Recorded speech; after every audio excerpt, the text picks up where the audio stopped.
आप सभी भक्तों को पवित्र पापमोचनी एकादशी की हार्दिक शुभकामनाएं।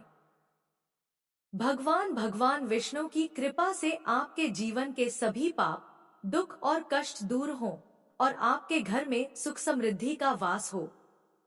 हरि कृपा आप पर सदैव बनी रहे। पापमोचनी एकादशी का व्रत क्यों कहा जाता है पाप नाश करने वाला? इसके पीछे की अद्भुत कथा आज जानिए। पापमोचनी एकादशी की यह कथा सुनने से मिलता है हजारों यज्ञों का फल। एक ऐसी एकादशी जो मनुष्य के सभी पापों को मिटा सकती है। जानिए पापमोचनी एकादशी का रहस्य। पापमोचनी एकादशी व्रत कथा।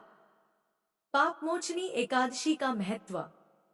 अर्जुन ने भगवान श्री कृष्ण से कहा, हे मधुसूदन, आपने फाल्गुन मास के शुक्ल पक्ष की एकादशी अर्थात आमल की एकादशी के बारे में विस्तार पूर्वक बतलाया।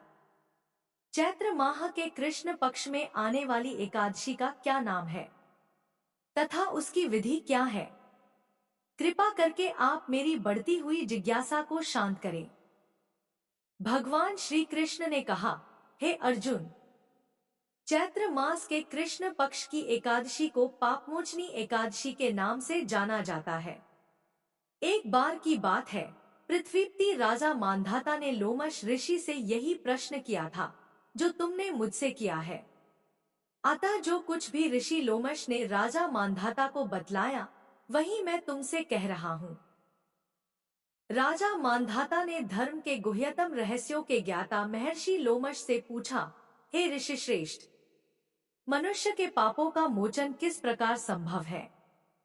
कृपा कर कोई ऐसा सरल उपाय बताएं जिससे सभी को सहज ही पापों से छुटकारा मिल जाए।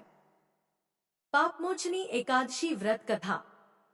महर्षि लोमश ने कहा, हे नृपति, चैत्र मास के कृष्ण पक्ष की एकादशी का नाम पापमोचनी एकादशी है। उसके व्रत के प्रभाव से मनुष्यों के अनेक पाप नष्ट हो जाते हैं। मैं तुम्हें इस व्रत की कथा सुनाता हूँ, ध्यानपूर्वक श्रवण करो। प्राचीन समय में चैत्ररथ नामक एक वन था। उसमें अप्सराएं किन्नरों के साथ विहार किया करती थी। वहां सदैव वसंत का मौसम रहता था, अर्थात उस जगह सदा नाना प्रकार के पुष्प खिले रहते थे। कभी गंधर्व कन्याएं विहार किया करती थी, कभी देवेंद्र अन्य देवताओं के साथ क्रीड़ा किया करते थे।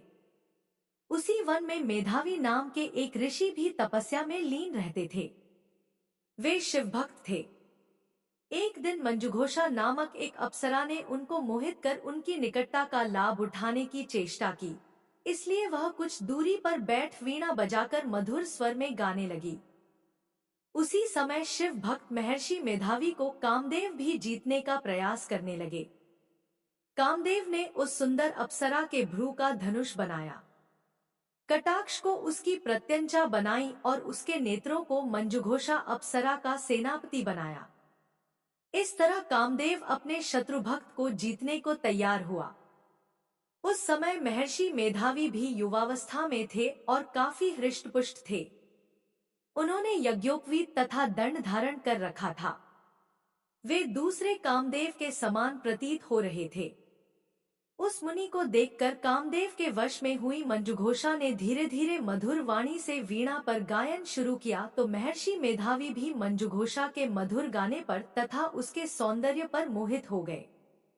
वह अप्सरा मेधावी मुनि को कामदेव से पीड़ित जानकर उनसे आलिंगन करने लगी। महर्षि मेधावी उसके सौंदर्य पर मोहित होकर शिव रहस्य को भूल गए और काम के वशीभूत होकर उसके साथ रमण करने लगे।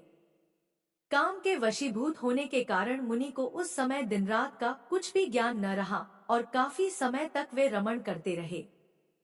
तदुपरांत मंजुघोषा उस मुनि से बोली, हे ऋषिवर, अब मुझे बहुत समय हो गया है, अतः स्वर्ग जाने की आज्ञा दीजिए।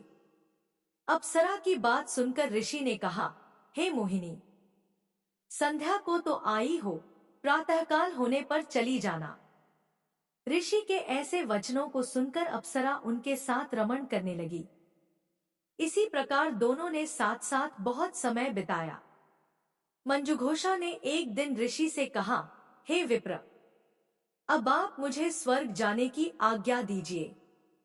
मुनि ने इस बार भी वही कहा, हे रूपसी, अभी ज्यादा समय व्यतीत नहीं हुआ है, कुछ समय और ठहरो।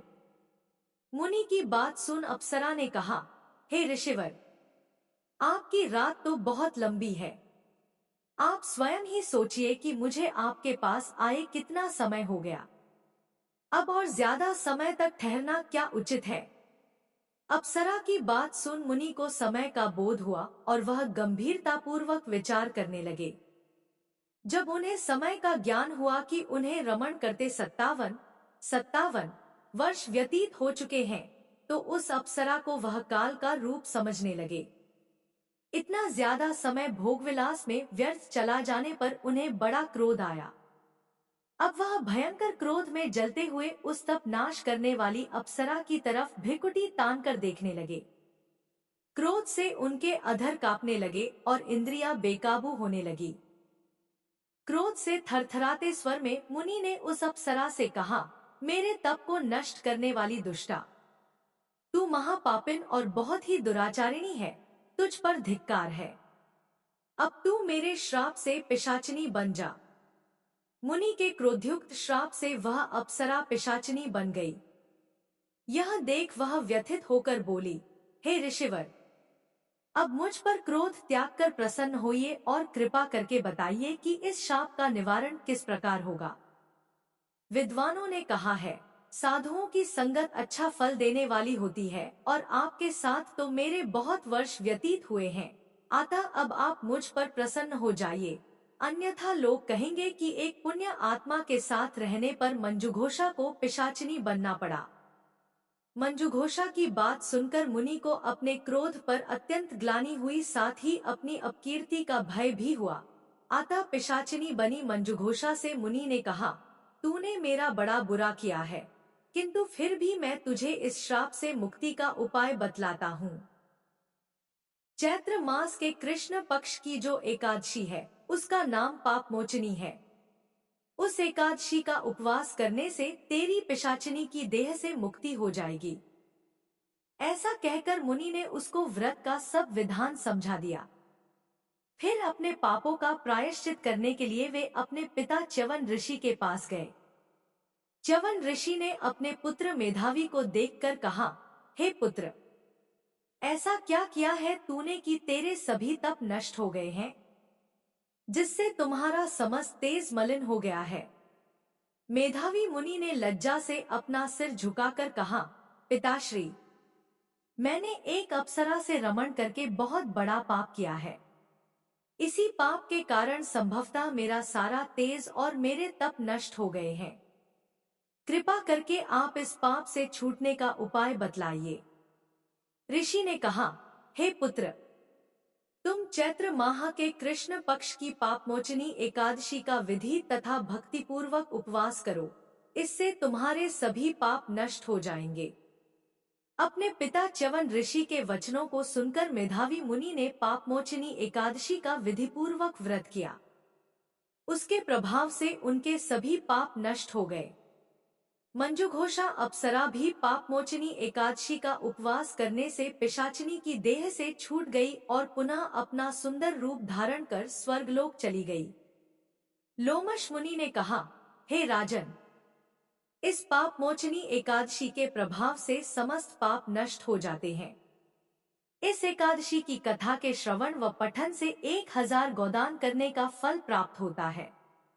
इस उपवास के करने से ब्रह्मा हत्या करने वाले, स्वर्ण चुराने वाले, मद्यपान करने वाले, अगम्यागमन करने वाले आदि भयंकर पाप भी नष्ट हो जाते हैं और अंत में स्वर्गलोक की प्राप्ति होती है। अगर आप भी चाहते हैं कि पापमोचनी एकादशी का पुण्य आप तक पहुँचे, तो कमेंट में लिखें, ओम नमो भगवते वासुदेवाय।